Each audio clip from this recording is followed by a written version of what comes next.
Trust the profits. It's the formula here, and I'll be giving you a full field rundown of the Preakness Stakes the way I see them. Preakness Stakes, 150th Preakness Stakes, going to be run this weekend, May 17th. But let's talk before we talk about this weekend's Preakness. Let's talk about the top 10, the last 10 Preaknesses. Getting ahead of myself, over the skis, some might say.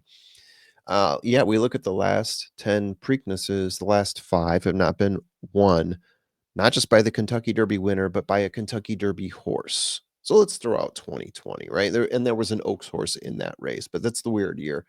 We can go back to the last 4. Seize the Gray, National Treasure, early voting in Rombauer. So this is a trend. Horses getting rest are doing better at the Preakness than the horses that are entered in via the Derby. We've got some horses entered in the Derby this year. We go back to the previous 5 years, and we see that's not necessarily the case. We got 4 horses of 5 Preaknesses entered in, who ended up winning. 2 of them were the winners of the Derby, and obviously went on to win the Triple Crown: American Pharoah and Justify. And then you got Exaggerator in there as well in 2016, who was second in the Derby. So it's obviously possible. It's not impossible. I do think it's a bit nuts. 2 weeks turnaround time on 2-turn races that are pretty extreme here. A 10 furlong race to a 9.5 furlong race, 2 weeks turnaround. Being a runner myself, obviously, I feel like I've been able to do that, but we're talking about horses that are being run on the highest stage here. So, um, it does leave you to think that maybe there's a door open here for horses that are entering in that didn't run in the Derby. And how many of those do we have here? Well, the horses that are entered into the Preakness previously ran in the Derby. You got Journalism, you got Sandman, and you got American Promise. So that's 3 of the 9. So those are the 3 to keep an eye on here if we're going to be fading Derby horses, or maybe taking a look at them and saying, okay, maybe they're at a certain percentage of their 100%, right? But yeah, we got 9 horses entered in May 17th, 2025. It's a G1, and it is worth $1 million. plus another $1 million. There we go. Yeah. $2 million in total. It's run at Pimlico. It is 9.5 furlongs on dirt. As we said before, that is equal to 1 3/16 miles. Let's go through this one by one, shall we? 2 wins and 2 starts for Goal Oriented. This is the only Bob Baffert horse that was entered in. I would have preferred to see Rodriguez, and that was the plan, I believe. Rodriguez, it looked like, was going to be entered in along with Goal Oriented. I do have a feeling that Goal Oriented, while a very strong horse, was probably more the plan B horse for Bob Baffert. Rodriguez is coming off of rest. He didn't run in the Derby. He, for whatever reason, was scratched from the Derby. It looks like he has an injury because he was pulled out of this race, right? So definitely had some injury there. But he has ran really well at the Wood Memorial. But we're not here to talk about Rodriguez, are we? We're here to talk about Goal Oriented. His last race, an allowance optional claimer on Derby Day, 8.5 furlongs going gate to wire in that one. Set the pace, was a length and a half ahead of the rest of the pack there most of the way, beating Hypnus by 3/4 of a length. So he gave a little bit back, there towards the end. But he finished with a really strong time, 1:42.83. In the 2 horses in the 2 races we've seen so far, he has gone gate to wire, so I would expect this horse to be fully paced forward and set up like a lot of the Bob Baffert horses are. Bob Baffert, Flavien Prat, not this time. What is pace going to do? Oof, I've got comments on that later. Journalism. Morning line favorite, post time favorite in the Kentucky Derby. 4 wins and 6 races for Journalism. Second at that Kentucky Derby, started roughly 7 and 8 lengths off of the pace in that one. Started moving up. He was like half a length off by the time they got to the mile mark. And by the end of the race, he was 1.5 lengths behind Sovereignty. So he started making his way up there, but Sovereignty obviously found his way in, and a bit of a stronger closer. Sovereignty made his way up. Journalism kept with him. It was a hell of a finish. Did win the Santa Anita Derby, as we talked about before. 2 to 3 lengths off the pace in that one, set by Westwood and Citizen Bull. Ended up taking over down the stretch. Held off by Aza by 3 1/4 lengths in that one. Really strong Santa Anita Derby there. and also a winner of the Los Alamitos. This is a stalker, maybe a mid closer. Sits off the pace, not too close, but not too far. He's got a really nice strong kick at the end there, as we saw at the Kentucky Derby. But he's coming off 2 weeks rest, 10 furlong race, and he's dumping into a 9.5 furlong race here. So are we going to see 100% of journalism, or are we going to see 85, 90, 95% of journalism? And is that enough to win? Some people think it is. Some people think that he's probably going to finish somewhere else. American Promise, also coming off of the Derby, 10 races, 2 wins, finished 16th at the Derby. Started off in third place, 2 lengths off the pace in that one, sticking close to the pace for most of the race. And then by the mile mark, he started fading back all the way back to 16, 38 lengths behind Sovereignty in that race. Before that, his big race, the big one, Virginia Derby, 9 furlongs, 1 turn. Stalking the pace pretty early on, but also took over pretty early on over Getaway Car, Never Looked Back for a 7+ length win over Render Judgment. But before that, right, he felt like a very tossable horse. 5th place at the Risen Star, starting out 4 to 5 lengths off the pace in that one, and then finishing 13 behind Magnitude, and then 7th at the Southwest, where he moved up to 2nd place at one point, but then faded back. He got a DQ along the way, and he was 6 lengths behind Speed King by the end of it. In terms of where he's going to sit, based on what we saw at the Virginia Derby and also what they did with him at the Kentucky Derby, I would expect him to be pretty close to the pace, but I don't think he's going to be the biggest pace problem for Goal Oriented. But he's in the conversation for it at the very least.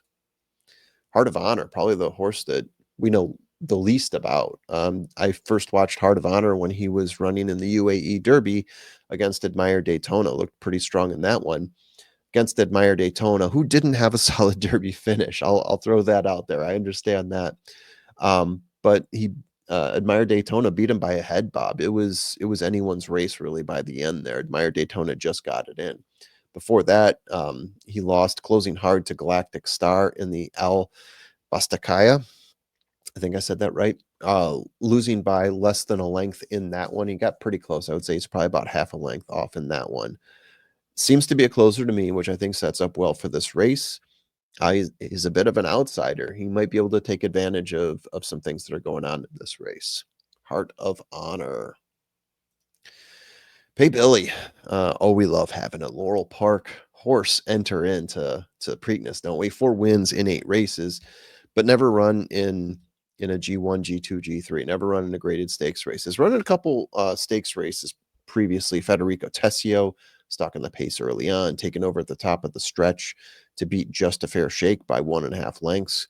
And then he won before that the Private Term Stakes, stalking the pace again. And then well before the stretch, taking over, beating Sacred Thunder by 3.5 lengths. It's a stalker. He's going to be trying to set up in journalism land. But again, has he faced competition quite like journalism? Has he faced competition like any of these horses, goal oriented even?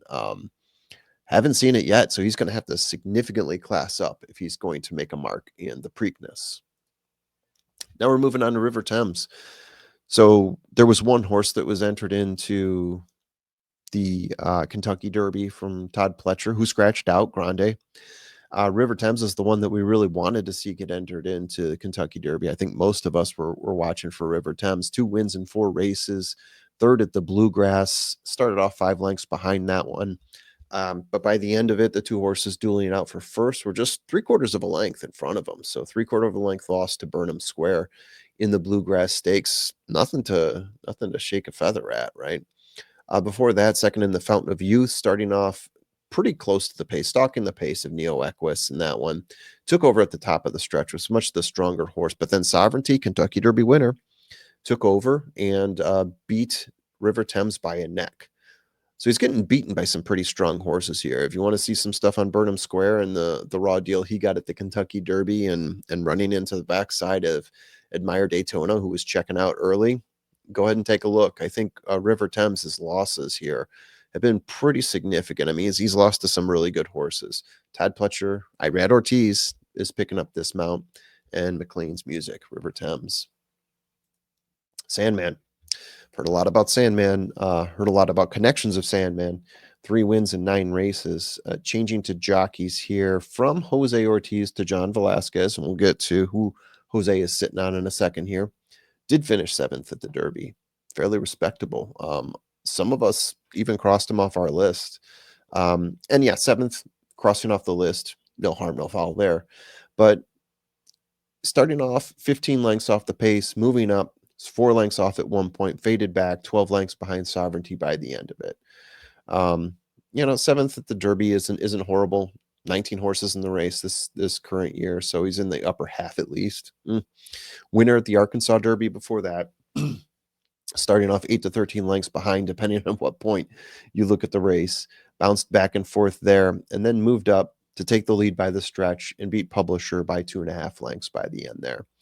At the Rebel, 13 lengths off the pace early on, closing the gap at the 3/4 mark, closing for a 1 3/4 loss to Cole Battle and Monticut Road, who were battling it out for first towards the end there. He's a deep closer. It's a bit of a head case, some might say. Bit of a goofball. He's your tap at Trice this year. He's had some gait issues. He's had some running in straight lines down the stretch issues. He's got John Velasquez here. I didn't get an update on the that below, so cross off Jose Ortiz. Yeah, we'll see what happens with Sandman in Preakness. It's going to be interesting. He's also coming off that 2-week Derby rest, so is he going to be fresh? That's another question. Clever again, 2 wins and 1 second place in his 3 races lifetime. Winner of the Hot Spring Stakes, a mile race at Oaklawn Park, going gate to wire in that one, beating Gaming by 4 lengths. Bob Baffert Horse Gaming. Before that, he did run a 8.5 furlong race, a maiden special at Oaklawn Park, going gate to wire in that one, beating Shepherd by 3.25 lengths. This is almost like a carbon copy of Goal Oriented in terms of young gate to wire runner here, setting the pace. You got Clever again in the 8 slot, and you got in the 1 slot, Goal Oriented. These are the 2 horses that I think are just going to be burning each other out. We're talking about another long race here, 9 3/4 furlongs.